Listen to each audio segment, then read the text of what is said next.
Berikutnya saya ingin menampilkan jenis multiplier yang lainnya. Pada video tutorial sebelumnya kita membahas multiplier output.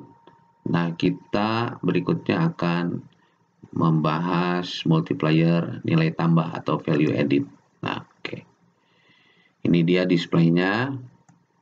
Jadi ini menampilkan informasi bagaimana dampak dari kenaikan permintaan akhir terhadap komoditi masing-masing sektor sebesar 1 juta rupiah terhadap nilai tambah. Jadi dampak kenaikan permintaan akhir terhadap nilai tambah.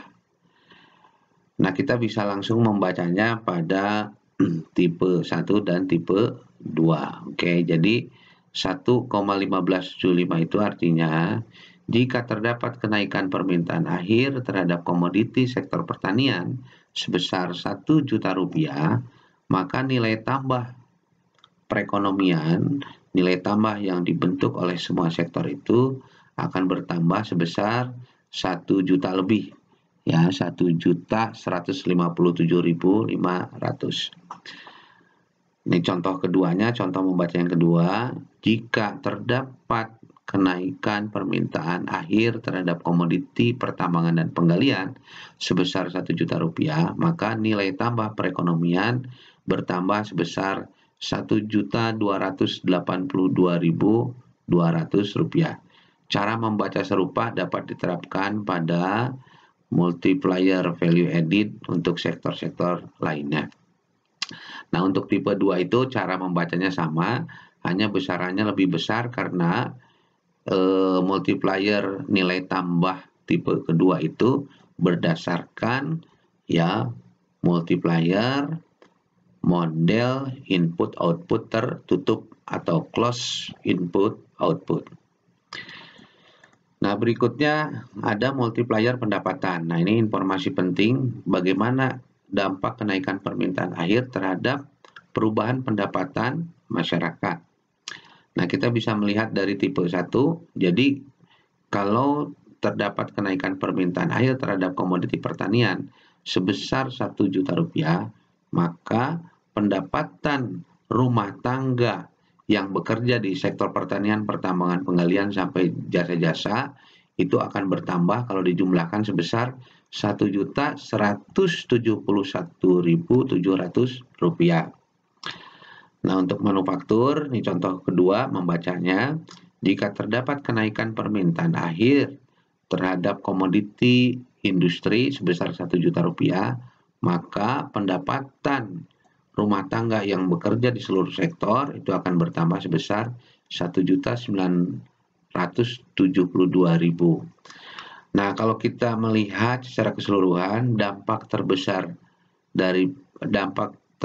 terhadap kenaikan pendapatan rumah tangga itu ada pada sektor listrik, gas dan air bersih atau LGA ya. Jadi kalau permintaan terhadap komoditi listrik, gas, dan air bersih bertambah 1 juta, maka pendapatan rumah tangga secara keseluruhan akan bertambah 2.200.000 sekian. Nah, kemudian yang keempat terakhir ini multiplier employment atau multiplier tenaga kerja. Jadi mengukur perubahan permintaan akhir terhadap penyerapan tenaga kerja. Kita bisa melihat dari tipe 1 dan tipe 2. Ini cara membacanya beda sedikit.